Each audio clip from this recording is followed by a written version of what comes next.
C. Wright Mills is another prominent figure in the development of American sociology.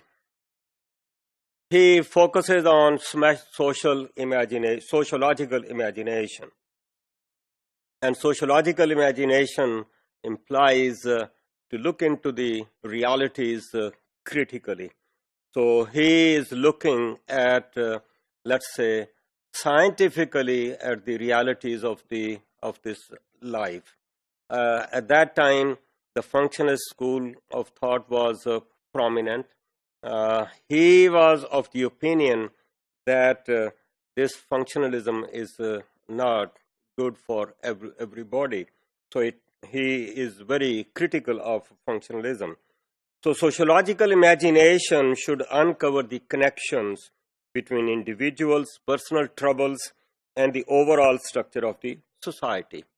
So he tries to make a connection between the individual troubles and the role of the social structures which are prevalent in the society in the, let's say, determining those troubles. So he looks at these realities from a critical kind of a perspective. So he thinks that the problems of individuals, the troubles individuals experience are not their own creation, rather these are the outcome of the organized society. So we can trace the roots of these troubles back into the social structure of the society. So he means how the society is organized, what are the different components of this structure and how these structures function. Whereas earlier Parson was thinking all these structures are functional, they contribute to the, let's say, integration of the society, whereas he has a different critical kind of interpretation. So he might be critical of the society's social structures, which actually become a problem for the individuals. So personal troubles, and then he talks about the public issues. Well, if the trouble is one individual, two individuals, three individuals, a few individuals, then this might be an individual kind of issue.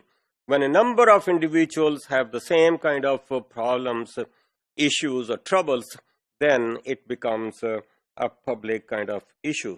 So he analyzes the social structure critically, and he thinks that the social structures don't function, let's say, positively all the time.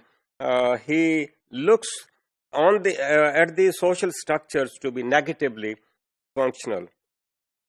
So these social structures, in his opinion, might, let's say, prevent people as human beings from meeting their basic needs as well as developing their full potential. So these social structures might put limitations on the grooming of an individual, on the development of its faculties, his potential. So he tries to do the critical analysis of the situation. He thinks that with the industrialization, the society is governed by big bureaucratic organizations. So these organizations run the businesses, run the different affairs of the society. So individuals work as part and parcel of this big organization.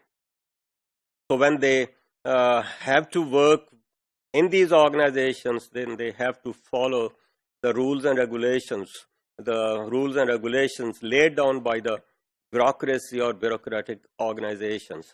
So if they follow them, they are there. If they don't follow, well, they may be in trouble. So that is how they have to adapt themselves to the demands of the organizational structures. And this, let's say, adaptation leads to their, let's say, limited awareness of how their freedom is restricted. So they get used to the requirements of the organizations, they meet the needs of the organization, then perhaps they become oblivious of their own potential, and that is how the organizations actually make them to behave the way they want them to behave.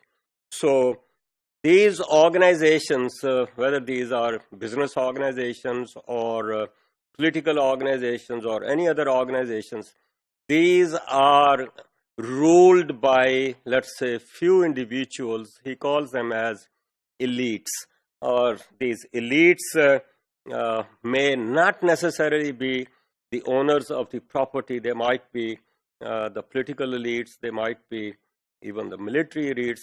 So these elites actually, let's say, govern the bureaucratic organizations, and these organizations influence the individual's behavior, and that is how they get restrictions with respect to the development of their own potential, their own self.